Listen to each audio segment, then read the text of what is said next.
চোখে অনেক স্বপ্ন, মনে অনেক সাহস নেই এবং আল্লাহর উপরে ভরসা করে আমাদের মেয়েটাকে আমাদের কাছে নিয়ে আসলাম। আমাদের কলিজার টুকরা এখন আমাদের কাছে থাকবে, আমাদের সাথে ঘুমাবে, আমাদের সাথে খাওয়া দাওয়া করবে। জানেন, এই ছোট্ট জীবনে একটাই শখ, আমার মেয়েটাকে যেন আমার কাছে সারাক্ষণ রেখে দিতে পারি। তবে জানি না আল্লাহ আমার এই স্বপ্নটা পূরণ করবে কিনা, আমার কপালে এই সুখটা কতদিন থাকবে। এই তো আমাদের মেয়েটাকে নিয়ে আমরা ঢাকার উদ্দেশ্যে রওনা দিলাম। তবে এবার আমি আর আপনাদের ভাইয়া অনেক খুশি, কারণ এবার আমরা আমাদের মেয়েকে সাথে নিয়ে যেতে পারতেছি। প্রতিবার তো তাকে রেখে যায়, অনেক কান্নাকাটি করি, অনেক মন খারাপ থাকে। এবার আর সেই মন খারাপটা নাই, কারণ এবার আমার মেয়ে তো আমাদের সাথেই যাচ্ছে। যেমন অনেক খুশি ছিলাম তেমন অনেক ভয়ও লাগতেছিল, এত ছোট বাচ্চা নিয়ে এত লং জার্নি করব। তবে আমার মেয়ে সারা রাস্তা কোনো জ্বালায়নি, কোনো কান্নাকাটি করেনি, সে তো অনেক হাসি খুশি ছিল। তার বাবাকে পেলে আর কাউকে লাগে না,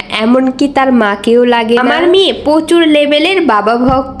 যাই হোক, এখানে আমাদের বিরতি দিয়েছে 20 মিনিটের জন্য। ফুড ভিলেজে আমরা নেমেছি, এখানে একটু ফ্রেশ হবো, অল্প কিছু খাওয়া দাওয়া করবো। এই দিনটার জন্য আমরা দুজন যে কত অপেক্ষা করেছি, শুধু ভেবেছি কবে আমাদের মেয়েকে আমাদের সাথে নিয়ে আসবো। আজকে সেই দিনটা চলেই আসলো। তবে জানি না আমাদের এই খুশির দিনটা কতদিন থাকবে। মানুষের জীবনে কিছু কিছু ভুল অনেক কিছু কেড়ে নেয়, আমার জীবন থেকে আল্লাহ আমার মেয়েটাকেই কেড়ে নিয়েছে। আমরা এতটাই নিষ্ঠুর বাবা মা যে আমাদের এই ছোট্ট পরিটাকে এত কষ্ট দিচ্ছি এত অল্প বয়সে। যে সময় আমার মেয়ের আমাদেরকে প্রয়োজন, সেই সময়টায় আমরা তার পাশে নেই। জানি না ও বড় হলে ওকে আমরা কি জবাব দেব। যাই হোক, এই তো আমার মেয়েটাকে নিয়ে আমরা সুস্থভাবে বাসায় এসেছি। সকালবেলায় ওর বাবা অফিসে গেছে, বেলকনি থেকে ওর বাবাকে দেখতেছিল, অনেক জেদ করতেছিল। বাবাকে ছাড়া আমার মেয়েটা কিচ্ছু বোঝে না।